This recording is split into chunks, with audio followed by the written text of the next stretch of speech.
In this series, we're presenting you the most important philosophy books written according to a survey done in 2003 by Filosofie Magazine. What we're doing is we're going to present the works in their context, a few words about the author, pick out the highlights in the book, and try and determine why it's so important and why still read it today. Today I'm going to be looking at Jean-Jacques Rousseau's Of the Social Contract, or the Principles of Political Right, written and published in 1762, some 25 years before the French Revolution, by Jean-Jacques Rousseau. Jean-Jacques Rousseau was born in 1712 in Geneva, which at the time was an autonomous rural state, and he died in 1778 in Paris. There's at least two ways we can look at Jean-Jacques Rousseau. The first way is to look at Jean-Jacques, the precursor of Romanticism in texts like his Discourse on the Sciences or his Rêverie of a Solitary Walker. We see Jean-Jacques Rousseau, the precursor of modern individualism, of the idea that we should listen to our inner voice, be authentic to ourselves. And then there's Jean-Jacques Rousseau, more the precursor of modern politics in The Social Contract, as well as preceded by his text on the origin and basis of inequality among men. He seeks for a new basis for political discourse, for political practice. So, starting from a certain state of nature, he discerns there that man is by nature good, and if that is the case, why have we left that state of nature, and how can we perhaps in a social contract, in a form of living together, re-establish a form of happiness, of freedom. In his earlier text on the origin and basis of inequality among men, Rousseau considers that we were once in a state of nature, in a perfect goodness. Man is by nature good, but we fell out of that state of nature, we fell out of that natural state because of private property, because of the declaration of property, and because of what he calls amour propre, or self-love. Self-love, a form of self-love that is dependent on other people, a sort of pride. And these two elements have thrown us out of this natural state of happiness. And in his next work, The Social Contract, the challenge is to carry through this anthropological presupposition and wonder, okay, considering what we are as human beings, how can we determine a way of living together? Or as he says it in his introduction to the text, I want to inquire whether, taking men as they are and laws as they can be made to be, it is possible to establish some form of just and reliable rule of administration in civil affairs. So that's the challenge he puts in The Social Contract. Rousseau opens his On the Social Contract with the very famous phrase, man is born free and he is everywhere in chains. So we are born with a certain individual human freedom, but the moment we enter into society, we are bound, we are enchained, we are limited. So the question that Rousseau is going to try and solve is, how can we regain a certain freedom while living in society? This natural freedom that we had before the state of the social contract is a freedom that we cannot get back to.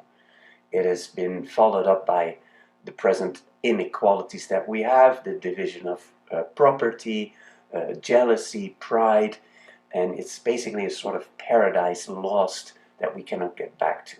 So the question is for Rousseau, and I quote, how can we find a form of association that may defend and protect with the whole force of the community the person and property of every associate, and by means of which each, joining together with all, may nevertheless obey only himself and remain as free as before? So how can we protect at one side the goods of each individual, and on the other hand, ensure that each individual only obeys their own free will, that they are in a way as free as they were in the state of nature, but it's a different kind of freedom. So that's basically the problem that Rousseau is going to try and solve. And Rousseau's solution is as simple and elegant as it is complex and paradoxical. What he proposes in the same chapter 6, he states that each of us puts in common his person and all his power under the supreme direction of the general will.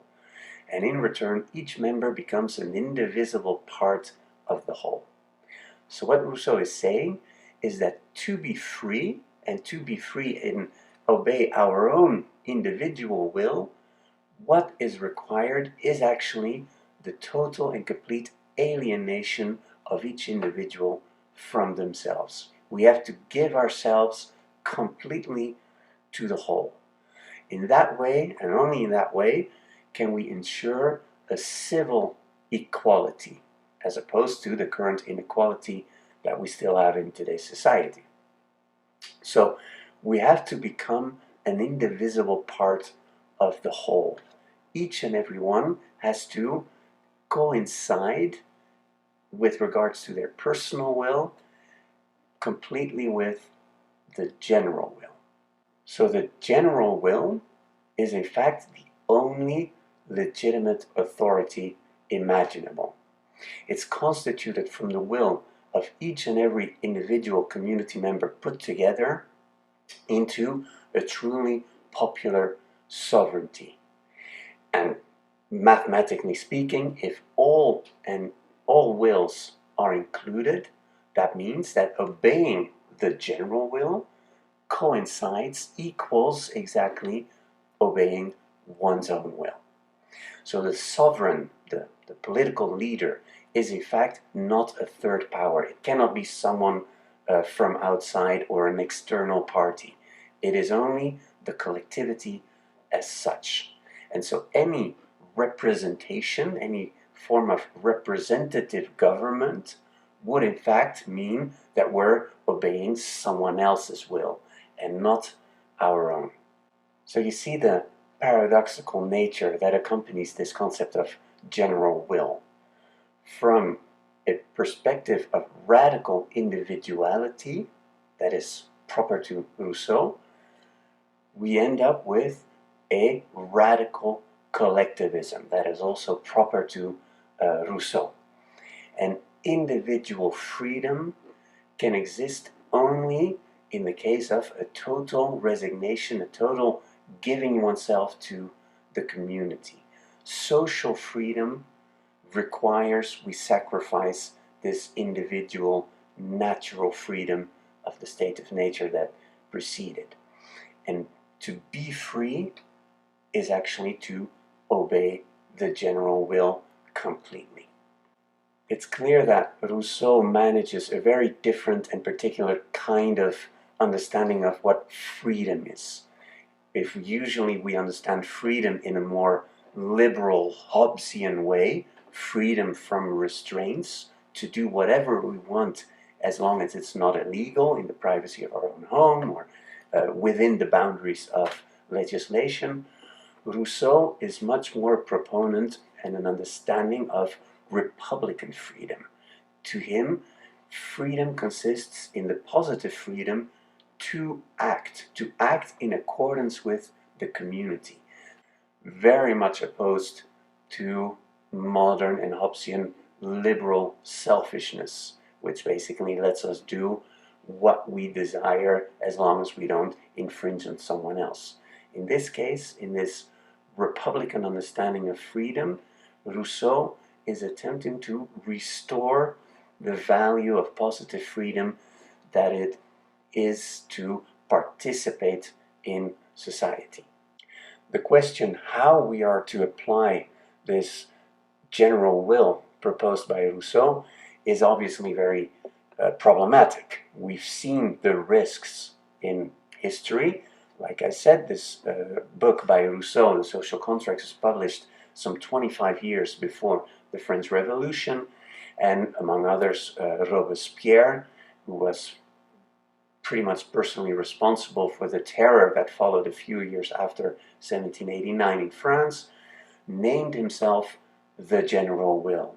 He considered he was transposing this Rousseauian idea of general will, which includes also the power to, in a quotation by Rousseau, force people to be free if they do not obey the general will. And we know what kind of atrocities this could have led to, and indeed it did in history. But we can also use Rousseau's concept of the general will as a sort of measuring instrument for democracy. Basically, what it requires in its application is a direct, participative, democratic institution. Each and every member is a part of this general will. And so this can only basically function in small, isolated, rural communities like Rousseau's native Geneva. Whereas contemporary nation states as we know them are nearly impossible to imagine without forms of representative democracy. In general, Rousseau's inheritance is double. And this is interesting because he gives lead both to Romanticism. In some of his other works, we find this return to nature, this idea that we should seek to reject living in this imperfect society full of injustice and inequality, the idea of authenticity, of an inner voice that we should listen to. And we have Rousseau as a precursor of modernity. This very idea of obeying our inner voice is actually something that Kant picks up as an avid reader of Rousseau's works. Immanuel Kant translates this idea of the general will proposed by Rousseau and recognizes that we should have within our own rational thinking, within our rational will, the possibility to prescribe our own laws of acting. And so Kant basically formulates his categorical imperative, his moral rule of the categorical imperative, from Rousseau's philosophy. And like I said just now, he is also the forerunner of the French Revolution and its ideals, notably of liberty and equality, two terms professed explicitly on the social contract. And so we find Rousseau as one of the first avid defenders of universal human dignity and the rights to political participation. And finally, related directly to the political content of the social contract, in fact, Rousseau, along with Hobbes and Locke, are three of the most important philosophers proposing a social contract theory, an idea of looking at this foundation of a state according to an initial moment zero in which we enter into a contract together. This philosophy of the social contract in a political context shows us both the urgent need for a solid foundation of our democratic institutions, as well as the tension inherent in any democracy between individual will and societal obligations. And Rousseau's On the Social Contract shows us very well how a representative democracy will always fall short in the face of this tension between individual and society.